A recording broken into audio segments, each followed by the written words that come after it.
Hi, welcome back to this reading series. I hope you're all doing okay, especially those of you who have just received your A-level results or are about to receive your GCSE results. I know this week has been chaotic and upsetting for so many young people due to the failings of this government and the classist and racist education system in place in this country. Before I go on, I just want to highlight a network called Open Tutoring UK. They are a network of people willing to tutor students for free who receive downgraded A-level results and are retaking exams. If you think this might be useful for you, do check them out and register your interest. So since the inequalities embedded within our education system has been on my mind and lots of other people's minds recently, I thought I'd read something directly related to that. So today I'll be reading an extract that highlights some of the ways in which our education system is deeply racist from Chapter 3 of Natives, Race and Class in the Ruins of Empire by Akala. When large numbers of British-born black children started to attend British schools in the 1960s, the establishment was presented with a serious problem: how to educate, or undereducate, a group of people it had never intended to have full citizenship rights and did not really see as British. This problem must also be placed within the context of an already heavily class-stratified society and the history of education more broadly. During the 1960s, remnants of eugenics-inspired assumptions about students' natural abilities were still all the rage. Schools for the mentally subnormal, or MSN, had simply been rebranded with the slightly more palatable title of schools for the educationally subnormal, or ESN. These were schools outside of the official system where apparently difficult students, those with special needs, or those with learning difficulties were dumped. Unsurprisingly, black children were found to be massively overrepresented in these ESN schools in relation to the percentage they made up of the population as a whole. As a response to this reality, Grenadian scholar Bernard Cord set about publishing the now legendary How the West Indian Child is Made Educationally Subnormal in the British School System, to expose the scandal of systemic discrimination in British schools.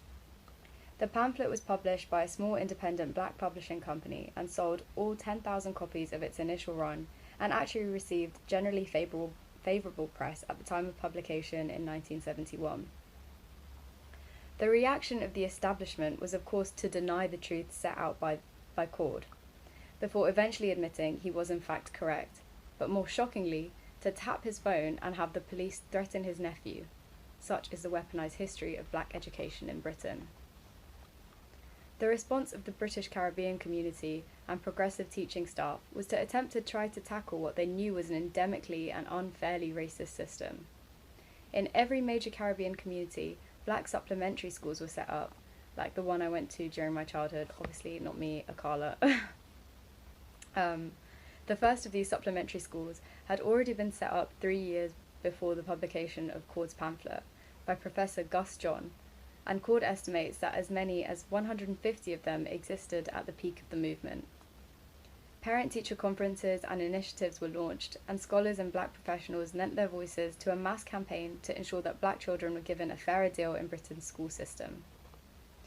It is a very odd community indeed that simultaneously takes their meagre resources — remember, most British Caribbeans are working class even now — and uses them to set up extra schools for their children, that manages to find volunteers willing to staff these schools every weekend for decades, and is at the same time anti-education, as black people have so often been represented. How have things progressed since the 1970s, and since I was in school? Again, not me, Akala, the speaker. Are black children being treated fairly in British schools these days? Sadly and predictably, the answer is no. For example, in the year 2000, David Gilburn — David is white by the way for all those who need white references — and his colleague Heidi Safia Misra were commissioned by Ofsted to examine the links between race, ethnicity and educational attainment as part of the legacy of the Stephen Lawrence inquiry. They examined the data from 6 local authorities' baseline assessments, which use a mix of written tests and teacher assessments to measure pupils' intelligence when they enter the school system age 5. They found several unsurprising things that fly in the face of all the eugenics-based bullshit. Most notably, There was significant variation in the levels of attainment among the same ethnic groups in different parts of the country. There was at least one local education agency, or LEA, where each of the major ethnic groups was the most likely to achieve 5 or more GCSE passes. In one particular LEA, black children had the highest assessment scores of all ethnic groups when they entered school aged 5. In all 6 LEAs, the educational attainment of black students fell relative to the LEA average as they moved through the school system.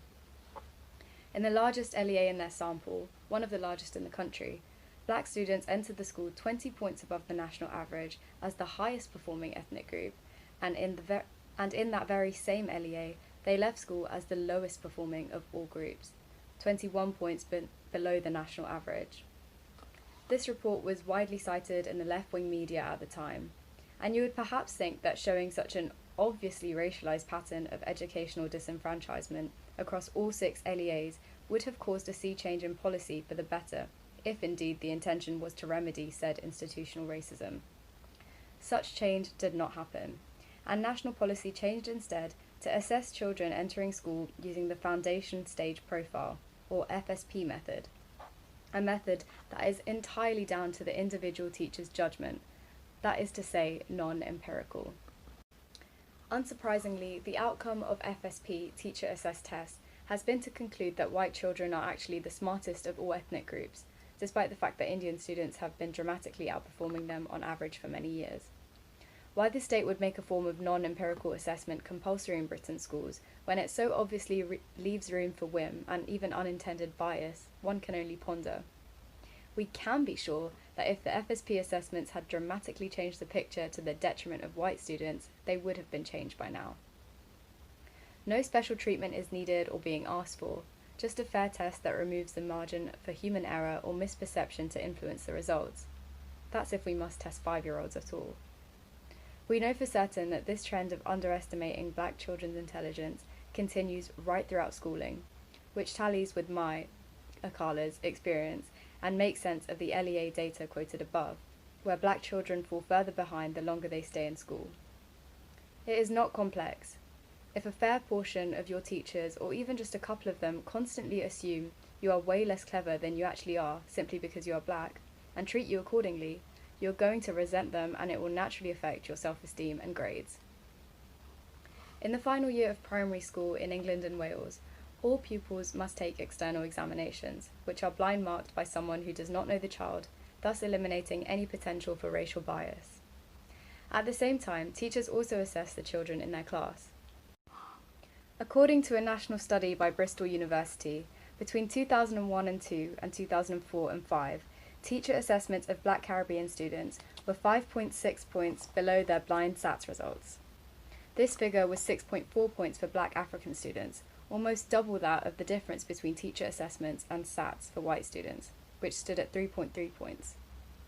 The study proved beyond any doubt that British teachers assess black pupils' academic ability as being far lower than their actual academic ability, and underestimate their intelligence twice as much as they do for white children.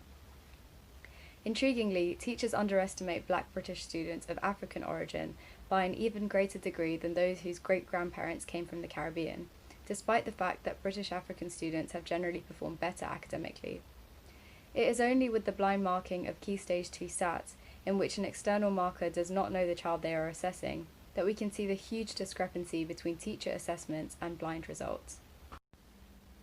The same study also concluded that Indian and Chinese students tended to be over-assessed by their teachers in comparison to their actual academic performance, again confirming the widespread stereotype that they are all super smart. And white students from poorer areas tended to be more underestimated than white students from more expensive postcodes. In short, the study confirmed that teachers are human beings and that they project their biases and those of our society onto children. The Department for Education is as aware of these studies and this data as I am, or at least we would hope so, and technically they have a legal duty to eliminate racial bias from within Britain's education system. But, as you will see in a later chapter, it is increasingly unlikely that they are going to do so without serious parental, community and teacher pressure. So I'm going to stop there. I hope that makes you want to read more of this book and find out what Akala says in the later chapter. I really enjoyed reading it, and I think it's really well written. It's really colloquial and easy to understand, which is refreshing after reading loads of dense and sometimes convoluted theory. Um, yeah, so again, to all of those who are receiving results, please check out Open Tutoring UK if you need to. Um, and I really hope you're looking after yourselves. It's such a stressful time, and my thoughts really go out to you. Okay, I'll catch you next week. Oh, not next week, in a couple of weeks. Bye.